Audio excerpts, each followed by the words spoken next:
Wikipedia defines orcs as a brutish, aggressive, ugly, and malevolent race. Honestly, that feels unfair. Can you imagine if Wikipedia described other races like that? See? That's not okay, is it? I mean, look at this guy, or this dude, or this fella right here. If horrible little gross gremlin monsters are what you're into, then my man Peter has got you covered. For a lot of children, including me, the orcs were their first taste of horror. Cannibalism and violence and gross prosthetics all wrapped up in a package you can show on daytime TV. They're your classic starter horror, like Gremlins or Gravity Falls or practically every fairy tale ever written. Something that makes you feel unsettled or spooked, but not so bad that you can't sleep at night. It's a genre that is, sadly, more uncommon these days, but that only makes me treasure the orcs for what they are even more. To be clear, this is specifically about Peter Jackson's orcs, so we're not talking about you, we're not talking about you, and we're most certainly not talking about you. Ralph Bakshi's 1978 animated orcs are accurate in the sense that they'll probably never see the light of day again. This random GameSpy article I found from 2015 tells the reader that we need to talk about Peter Jackson's obsession with orcs, and honestly I agree, but maybe not for the reason they mean. The article basically argues that Jackson's films focus too much on the gross little monsters and not enough on the more compelling villains of the series, like the Nazgul. Tolkien himself certainly never intended the orcs to be the main focus, so what did Jackson see in them? Whenever Tolkien describes the physical appearance of orcs, he always does so in very vague terms. Well, apart from that one time. Let's not talk about that one time. He describes them as short, evil, bow-legged, black-hearted, dirty, and a bunch of other generally unpleasant characteristics. That all works fine and well for a book, but Peter Jackson had the problem of figuring out how they actually look. Are they meant to look like warped humans, or are they meant to look more like fantastical monsters? Their skin is sallow and sometimes black, but Tolkien often uses black to represent a character's morality instead of their literal colour. Like blue-blooded people don't literally have blue blood, you know? So what colour should they be? Even the origin of the orcs is vague, as originally they were made of subterranean heat and slime by the Dark Lord Morgoth. Later, they became the elves who had been tortured and mutilated to become orcs, and later still, Tolkien's son claimed that the author had grown to dislike that particular origin.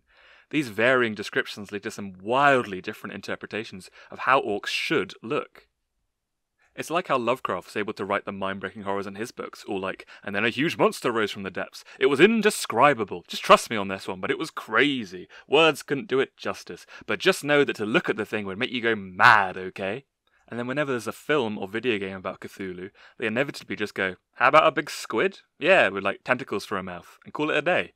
How can you depict the indescribable? So what the Lord of the Rings films did, and I think what makes the orcs of those films so iconic, is that they chose not to decide on a single look for the orcs at all. Sure, they're generally gross and ramshackle and spiky, but each orc is clearly an individual. Some are bold, some are hairy, some are fat, some are thin. Some are pale-skinned, some are dark-skinned. Goblins look very different to orcs that look very different to Uruk-hai. And to match their unique appearances, every orc has a very unique personality. Very few of them have something you can reasonably describe as a character arc. But they are clearly more than a mind-controlled army of identical minions. Some of them have a sense of humour. Took a little tumble off the cliff. And some are deadly serious.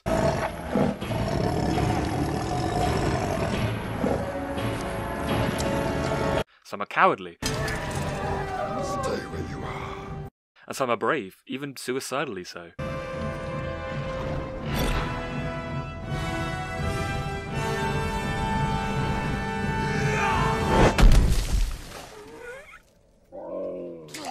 Some are incredibly loyal. They are not for eating. And some betray their allies at the drop of a hat. Just a mouthful. A bit off the flank. As an example, take a look at my personal favourite orc, Gothmog. Okay, maybe just a picture of Gothmog. That's better.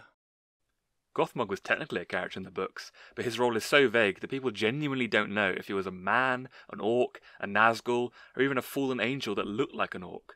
The character in the film may as well be an original creation for how much more fleshed out he is.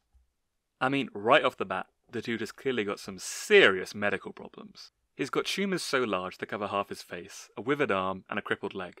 Even modern doctors would probably struggle to make this guy healthy, and I somehow doubt the third-age orc doctors have to take the Hippocratic Oath. There's a great behind-the-scenes story about Jackson asking the Waiter Workshop crew to make Gothmog look as diseased as possible. Knowing that Jackson loved his creatures to be weird, they purposely designed a character that was so over-the-top deformed that even Jackson would say no. To their surprise, he deemed the design just about right. Now, Considering all the cannibalism and the murdering and the decapitating prisoners and all that, you'd expect the Orcs wouldn't be very respectful to the disabled members of their community, right? Maybe someone who can barely even walk wouldn't fare very well in a society where it's not uncommon for people to be eaten alive. And yet somehow, Gothmog is the highest ranking Orc in Sauron's army. The Witch King himself trusts Gothmog to lead the assault on Minas Tirith, and in fairness, he was doing a great job until the humans cheated by using their OP summon a big army of ghost strategy. I think even Napoleon would have struggled against the old pull a big army of ghosts out your ass trick. He's clearly respected by rank and file Orcs, and his orders are followed without question. When dismounting his warg, he insists on doing it himself, but the other Orcs do nothing but try to help. This leads us to one of two conclusions. Either Orcs have a free, accepting, and merit-based society, or that Gothmog is so damn good at his job that even creatures who are supposedly born with evil in their hearts have to take their hats off to him. While it is probably the second option, I can always dream of my Orc utopia. There was originally a plan to feature a young Gothmog in the Hobbit films as a lieutenant of Azog the Defiler, but these scenes weren't filmed due to time constraints. Who knows how differently that could have gone. There's still time for the Gothmog trilogy, New Line Cinema. Please respond to my emails. My many, many emails. It's a shame that Gothmog's death is exclusive to the Extended Edition. Even though he's obviously a bloodthirsty monster who wanted to kill all of mankind, a part of me still feels a little uncomfortable watching our heroes take turns beating the shit out of a disabled guy they haven't even met before this point. Maybe they're just trying to cover up the fact that every high-ranking person on the good guys team is a hot dude, with women and short people being considered burdens, while the supposed bad guys have more diversity than the 2009 series of Britain's Got Talent. But this individuality in design and personality that Gothmog has is present, to a degree, in every Urk, Goblin and Orc. On the complete opposite end of the spectrum, one of my favourite Orcs is this random guard at Cirith Ungol. He has no lines and is barely even on screen for a couple of seconds. Let me give you a bit of context. Frodo has just been captured. Gorbag and Shagrat are arguing over who should get his shiny shirt. By the way, yet another example of good old-fashioned Orc loyalty, as Gorbag insists that it's Going to the Great Eye, along with everything else. Not even a thought in his mind of pinching company property. You would kill for employees like this. The argument gets heated and Gorbag gets kicked down a flight of stairs. The surrounding Orcs and Uruk-hai try to figure out what's going on, and then Shagrat claims, "The scum tried to knife me! Kill him!" Racial tension between Uruks and Orcs spills over and all hell breaks loose. Gorbag does a sweet dropkick that would make any wrestler proud. And suddenly, our unnamed Orc enters the scene. He's just arrived, he has no idea what's going on, he's got no clue what's happening. At this point he essentially has two options. A, take a second to take in his surroundings and try to figure out what's happening, or B, do a weird, high-pitched pig squeal and suicidally charge in with no thought to personal safety or even really what side he's on. Of course, as an Orc of culture and learning, he opts for the pig squeal. No hesitation, no remorse, not even any attempt at using a weapon really, just a body tackle that barely even affects the guy he hits. There's a bunch of fun little characters just like this, tiny background roles you'd normally never notice, who have personality injected by the actors, the makeup team and the costume team. There are, of course, your classic Orcs, your memeable Orcs. Everyone loves those. Back on the menu, boys! Orc. Lurtz is, of course, an all-time classic, and the only bad guy in the trilogy who permanently kills a member of the Fellowship. Respect to Lurtz. But I want to focus on the little guy. Take Gothmog's second in command, a character that a Lord of the Rings fandom wiki tells me is apparently called Guritz. Guritz obviously took the phrase, 2 heads are better than one, a little bit too literally, because he's got a human skull perched on the top of his head. Gives a new meaning to the term skullcap. He's also the one who gives the order to release the prisoners. It's the prisoners. So maybe it marks him out as the guy you go to when you need heads chopped off. You know, like how medieval shops used to have little pictures of what they sold or did out the front, like butchers having a picture of a cleaver because people couldn't read and all that. Maybe Orc society is the same. So the head chopper guy has a head mounted on his helmet. Maybe the baker Orc has a croissant nailed to his hat. It's just a fun little detail that gives him a lot of character. By the way, on the subject of Orcs killing prisoners, this scene is meant to make us all hate the Orcs for being so callous and executing people and stuff, right?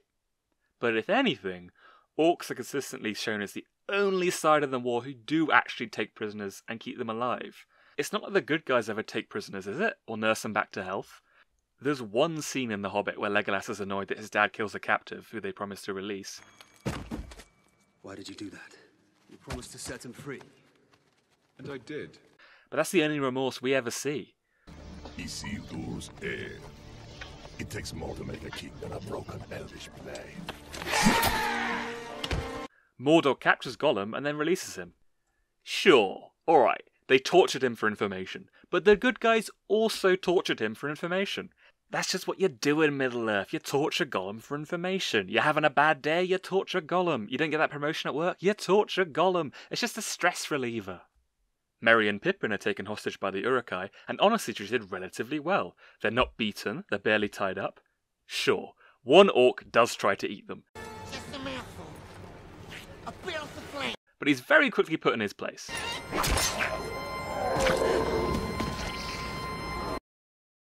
So what if the orcs defiled the corpses of their enemies? It's not like the good guys aren't doing it too. Tit for tat, you know?